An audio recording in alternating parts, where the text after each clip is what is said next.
and they deal with supers and building staff all the time. And there's some were telling me they felt cheated and exploited. And David, what's the status of the dozens of employees who are now facing these allegations? Are they back on the job? NYCHA says everyone who was arrested yesterday is being suspended without pay. They may be fired depending on the outcome of the case. And for now, NYCHA is bringing on temps to handle maintenance and superintendent responsibilities. David, just a couple seconds left here. What does NYCHA have to say about this? Well, to be clear, no NYCHA administrators have been implicated here, and they cooperated in the investigation, according to prosecutors.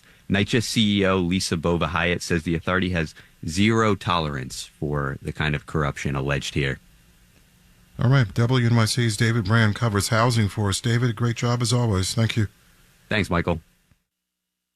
WNYC supporters include Neon, presenting Perfect Days, following the life of a man in Tokyo who embraces and finds peace in life's simple pleasures, starring Koji Yakusho. Academy Awards eligible, opens in select theaters February 7th.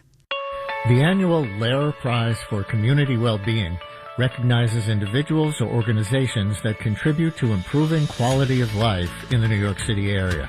I'm Brian Lehrer, and this year we're celebrating people who are helping asylum seekers. Join me as we meet the honorees and hear about the individuals and families who benefit from their efforts. Tune in tonight at 8 on 93.9 FM, AM 820, or live stream it at wnyc.org. Marketplace Morning Report is coming up next, and then in 10 minutes at 9 o'clock, it's the BBC NewsHour on WNYC. Let's check in with London to see what they're working on. London, good morning.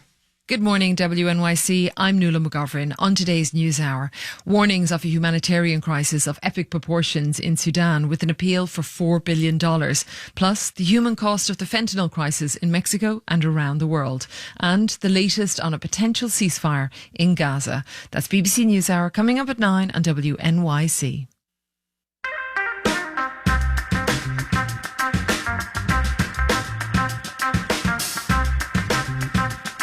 Sunny and 36 across the big city this morning. Sunny and 45 for a high today. Then tomorrow slightly warmer, up near 50 under mostly sunny skies. And Friday even warmer as we'll hit into the low 50s. And then Saturday and Sunday dry, some sunshine, highs mid to upper 50s. So we're going to warm up a bit there. Right now 36 and sunny, on our way to the mid 40s today. It's 8:52.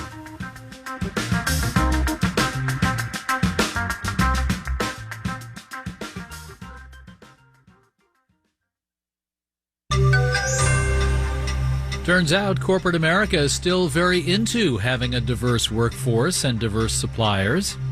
Marketplace Morning Report is supported by C3 Generative AI, verified traceable answers, secure, hallucination-free, LLM-agnostic, IP liability-free. Learn more at c3.ai.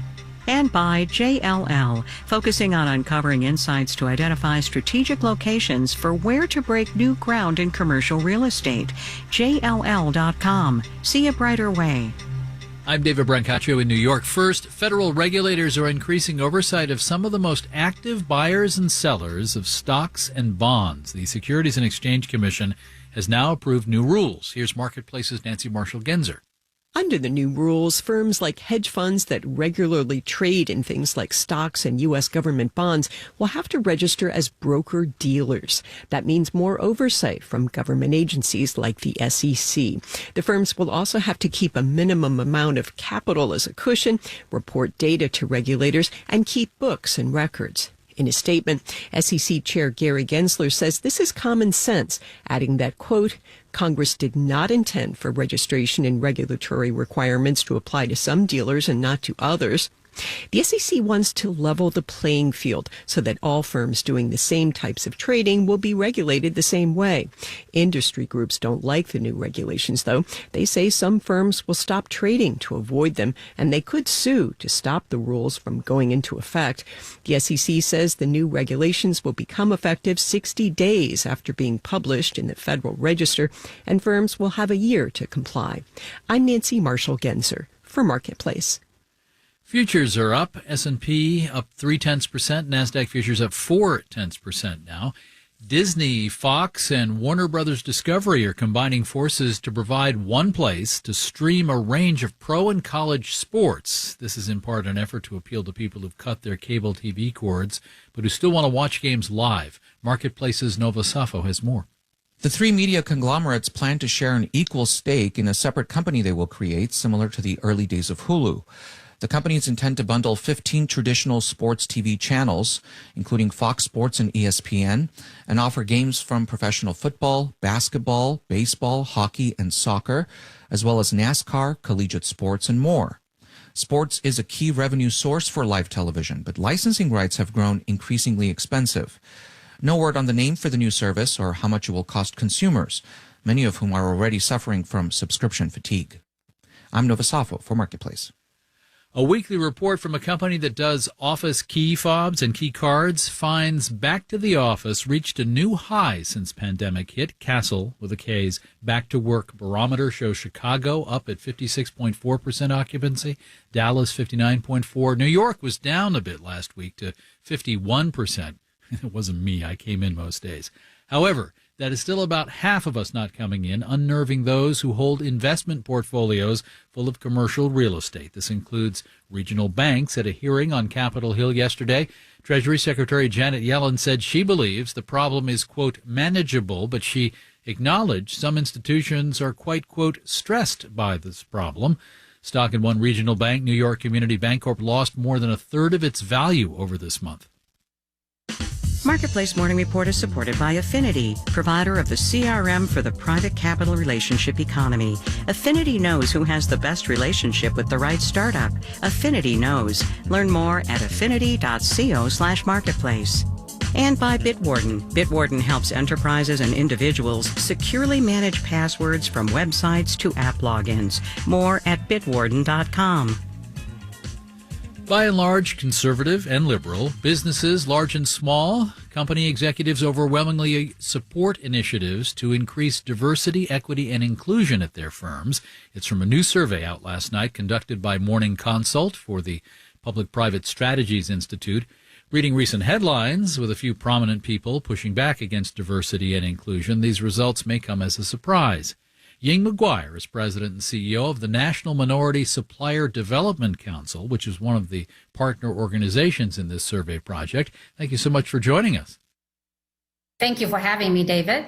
Some high-profile people, including activist investor Bill Ackman to Tesla and ex-boss Elon Musk, have been saying aloud that diversity campaigns are, they think, bad for society and business. Now, you have a survey of a wider array of businesses. What are these executives telling you? What we're hearing is 82% of the senior executives that participate in the survey consider diversity initiative, they're essential to their business strategy. So the survey finding, which I talk about the facts, are encouraging and not what we expected based on headlines.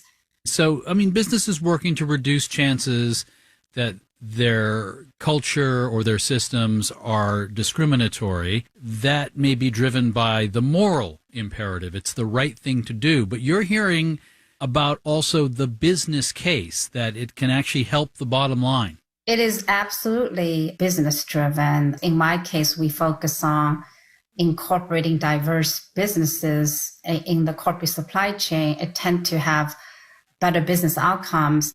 And just so people fully understand, supply diversity, it's a choice companies have when deciding with whom they'll do business. It is absolutely true. It's give everybody equal opportunity to compete. It's not handout.